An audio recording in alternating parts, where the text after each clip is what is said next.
갈라디아서 2장 20절 말씀 제가 봉독하겠습니다. 내가 그리스도와 함께 십자가에 못 박혔나니 그런즉 이제는 내가 사는 것이 아니요 오직 내 안에 그리스도께서 사시는 것이라. 이제 내가 육체 가운데 사는 것은 나를 사랑하사 나를 위하여 자기 자신을 버리신 하나님의 아들을 믿는 믿음 안에서 사는 것이라. 아멘. 우리 한국 교회가 단기간에 엄청난 성장을 이루었습니다. 그래서 세계에서 가장 큰 교회가 한국에 있습니다. 그리고 전국에 어디를 가든지 교회가 세워져 있고 어느 단체에도 믿는 사람들이 끼어 있는 것을 보게 됩니다. 그런데 요즘 한국 교회가 위기이다라는 이야기를 자주 듣는 것을 경험합니다. 제가 들은 이야기 중에 지방 도시에 어느 교회가 있는데 그 교회는 그 지방에서 제일 큰 교회라고 자랑하는 교회였다고 합니다. 그런데 그 교회에 돈이 한 40억 정도가 생겼다고 합니다. 그 돈을 하나님이 기뻐하시는 곳에 사용하면 얼마나 하나님이 기뻐하시겠습니까? 그 큰 돈을 어떻게 쓸 것인가 하는 문제로 의견 대립이 생겨서 서로 상처를 받고 성도들이 뿔뿔이 흩어지고 엄청난 상처투성이가 되었다는 이야기를 들었습니다. 얼마나 안타까운 일인지 모릅니다. 이러한 일들이 우리 주변에서 벌어지는데 우리 하나님께서는 어떻게 생각하실까? 이런 생각을 해봅니다.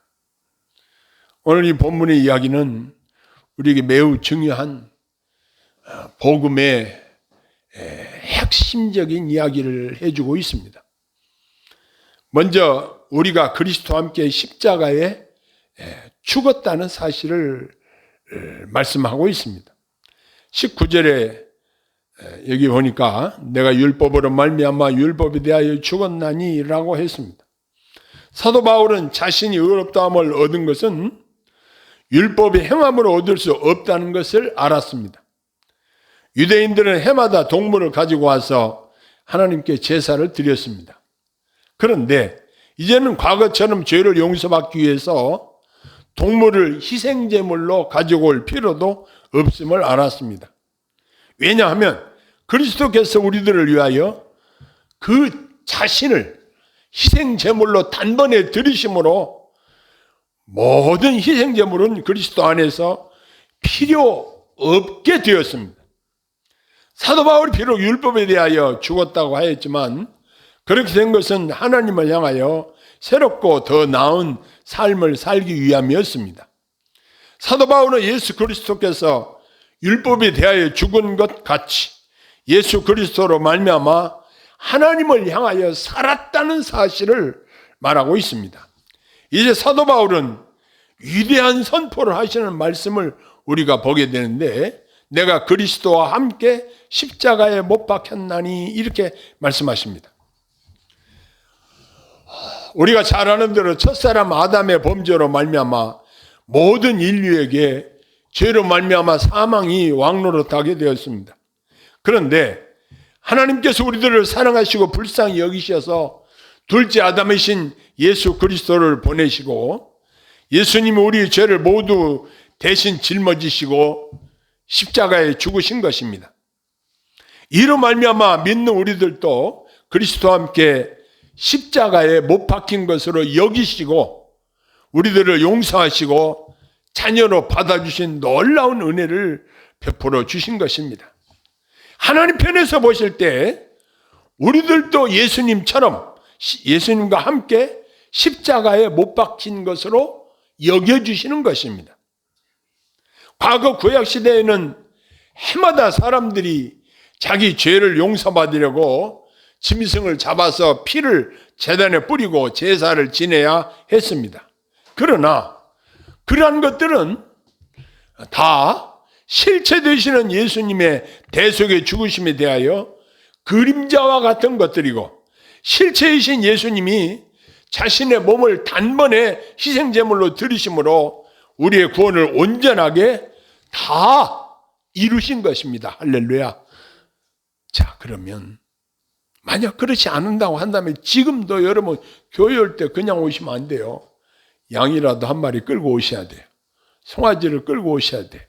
잡아가지고 그 피를 제단에 뿌리고 그걸 태워서 번제로 드리고 옛날처럼 제사를 드려야 된다고 한다면 내 죄를 대신해서 짐승이 죽어가는 것을 보면서 그 제사를 드려야 할 것이에요. 그러나 예수님께서 내 대신 희생 제물이 되심으로 우리도 주님과 함께 죽은 것으로 여겨주신다는 사실입니다.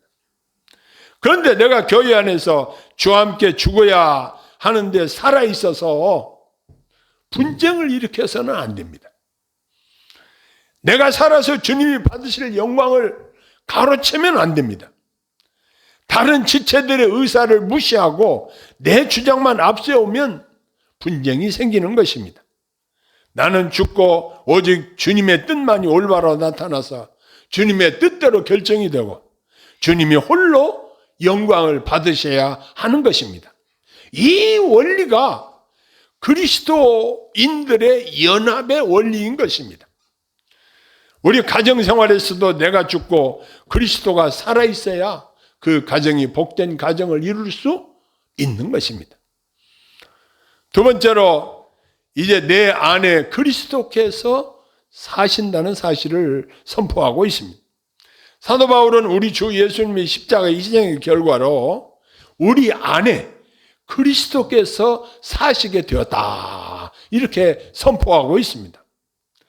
그리스도께서 희생 제물이 되셔서 나를 위하여 죽으신 것은 바로 나와 절대적으로 상관이 있다는 믿음을 가진 성도님들은 이제는 내가 사는 것이 아니라 오직 내 안에 그리스도께서 사신다고 고백을 하게 됩니다. 예수님은 그 유명한 포도나무 비유에서 요한복음 15장 4절에 내 안에 거하라 나도 너희 안에 거하리라 이런 명령형 말씀을 하셨는데 앞에서 우리가 그리스도와 함께 십자가에 못 박혔고 그 결과로 내 안에 그리스도께서 살아계심을 지금 바울 사도는 우리에게 알려주시고 있는 것입니다. 오늘날 성도님들 안에 그리스도의 영이신 성령께서 우리 안에 들어와 계신 것을 믿습니다. 그리고 우리들은 그분의 인도하심을 받아 살아가고 있습니다. 그래서 우리 성도님들의 몸은 주님을 모신 성전이라 이렇게 일컫고 있습니다. 그러므로 더러운 죄와 혼합될 수 없는 것입니다. 사랑하는 성도님들, 이 놀라운 사실을 잠시도 잊어서는 안 될 것입니다. 거룩하신 성령께서 우리 안에 좌정하시고 우리를 인도하시고 계신 사실을 항상 의식하고 믿고 감사와 찬양을 드리면서 내 안에 계신 성령님을 기쁘시게 하면서 또 그분께 영광을 돌리면서 살아야 할 것입니다. 어떤 사람은 입으로 막말을 자랑삼아 하는 사람도 보았습니다. 과연 그 사람 안에 주님이 살아계시는지 증명이 안 됩니다. 그런데 수많은 성도들이 그를 추종하면서 맹종하고 그가 시키는 일이면 주의 뜻인지 아닌지 정확하게 분별하지도 않고 맹목적으로 따르는 것을 보게 됩니다. 말쓰지만을 당하게 되면 거짓 선지자들이 나타나 성도들을 미혹한다고 그렇습니다. 그래서 자기가 재림 예수라고 말하는 사람도 있다고 합니다.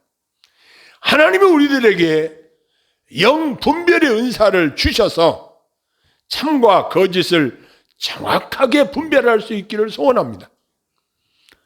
이 분별력이 없으면 사람들이 속아 넘어가기가 쉽습니다. 그러나 하나님께서 우리에게 영 분별의 은사를 주시면 이건 성령의 은사이구나 아니면 악한 영이 시키는 말이구나 금방 알 수가 있습니다. 왜? 하나님의 성령께서 알게 해주시니까 가능한 것입니다. 자, 그러면 이제 우리 성도의 삶의 원리는 어디에 있을까요? 내가 육체 가운데 사는 것은 나를 사랑하사 나를 위하여 자기 자신을 버리신 하나님의 아들을 믿는 믿음 안에서 사는 것이라 그랬습니다. 즉 믿음 안에서 사는 것이 성도들의 삶의 원리라는 것입니다. 그리스도에 대한 믿음의 법칙, 즉 그를 지지해주고 높고 고귀한 원칙을 가지고 사는 것이 믿음으로 사는 아름다운 성도의 삶의 원칙인 것입니다.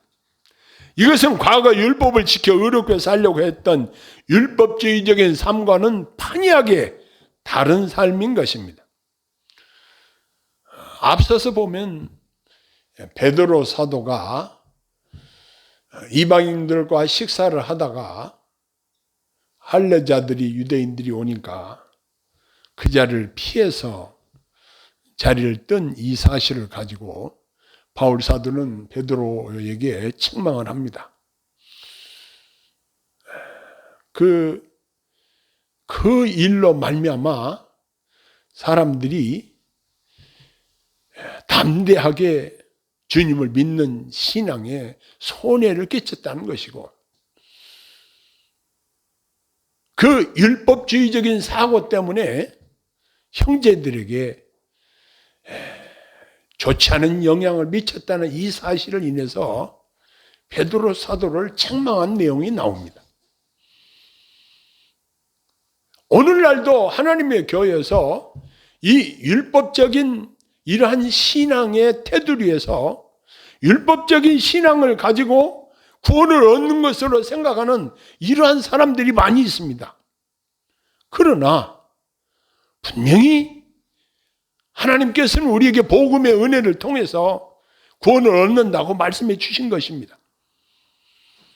그런데 과거 율법을 지켜서 의롭게 살려고 했던 율법주의적인 삶과 은혜로, 하나님 은혜로 사는 것, 그 삶은 판이하게 다른 것입니다. 바울은 아들을 믿는 믿음 안에라고 분명히 말하고 있습니다. 이는 주께서 우리 안에 계실 때는 영으로 계시고 또 말씀으로 존재하십니다. 우리가 그리스도 안에 있다는 것에 대한 증거는 우리가 믿음으로 그분을 따르는 모습을 통해서 나타나고 있습니다. 이 시간에도 나를 사랑하시는 주님께 예배를 드립니다. 나를 위하여 보배로운 피를 흘리시고 나를 사랑하사 나를 위해 죽으신 주님께 감사와 영광을 돌리는 것입니다. 이제 우리 성도님들끼리 이 큰 사랑을 받은 자로서 주님의 사랑을 우리의 영적으로 한 몸이요 함께 천국으로 영원토록 함께 살아갈 성도님들에게 구체적으로 실천하는 장이 바로 교회인 것입니다. 오직 우리 주님만이 영광을 받으셔야 합니다. 오늘 우리 권사님이 떡을 해가지고 오셨어요. 이 힘이 없어서 계단도 올라오시기가 힘드신 분이 우리 성도님들을 생각해서 그 맛있게 떡을 빚어서 이렇게 만들어갖고 우리 성도님들 대접하기 위해서 가지고 오셨어요. 주님의 사랑이 아니고서는 할 수가 없는 일이에요. 우리는 할 수 있는 한 최선을 다해서 성도들을 사랑하는 일을 힘써야 하는 이유가 바로 여기에 있습니다. 우리가 이 땅에 사는 동안 여러 가지 자랑할 것들이 많이 있을 것입니다. 그러나 우리는 내 안에 계신 주님을 자랑해야 할 것입니다. 제 아내와 오늘 아침에 차 한잔하면서 이런 이야기를 나누었습니다. 저더러 자랑하지 말라고 부탁을 해요. 알겠다고. 수련회 가면 우리 목사님들하고 이야기하면서 이제 자랑하는 말을 삼가야 되겠다. 마음으로 이런 생각을 했습니다. 자식 자랑, 손자 자랑, 아내 자랑, 뭐 이런 것들. 여러분, 자식 아직 결혼도 못 시켰는데 거기서 우리 아들이 결혼해서 손자가 공부를 잘하니 어쩌니 이런 자랑들을 하면 그 부모님들은 얼마나 마음이 아프겠어요. 그러니까 야고보 사도를 통해서 우리 주님은 자랑하는 것이 다 악한 것이라고 말을 했습니다. 우리가 자랑해야 될 것은 무엇일까요? 나를 위해서 자기 목숨을 버리신 예수 그리스도, 복음을 자랑해야 할 것이에요. 그런데 복음은 한마디도 이야기 안 하면서 자기의 육신적인 것만 자랑한다고 한다면 이것은 주님이 기뻐하실 일이 아니라고 생각을 합니다. 우리가 이 땅에 사는 동안 내가 사는 것은 나를 위해서 자기 목숨을 버리신 그리스도를 믿는 믿음 안에서 산다고 하는 이 놀라운 삶의 원리를 우리 삶에 적용을 해야 할 것입니다. 지금 지구촌이 온통 불안에 떨고 있습니다. 중동전이 확전이 되면은 기름값이 오를 것이고, 기름값이 오르면 다른 것이 다 오를 텐데 우리 서민들이 어떻게 먹고 사나 걱정들을 하고 있습니다. 그러나 먹고 사는 것도 문제가 아니에요. 알고 보면 우리가 이 땅에 사는 것은 잠깐이에요. 어느새 우리가 이 땅에 사는 기간이 끝나서 하나님 나라 갈 때가 가까워 오고 있어요. 모든 사람들이, 모든 인류의 심판주 되시는 주님 앞에 심판받을 날이 다가오고 있다는 사실입니다. 그런데 그때 우리가 내놓을 것이 뭐가 있을까요? 내가 주님 앞에 자랑하고 내놓을 것이 뭐가 있을까요?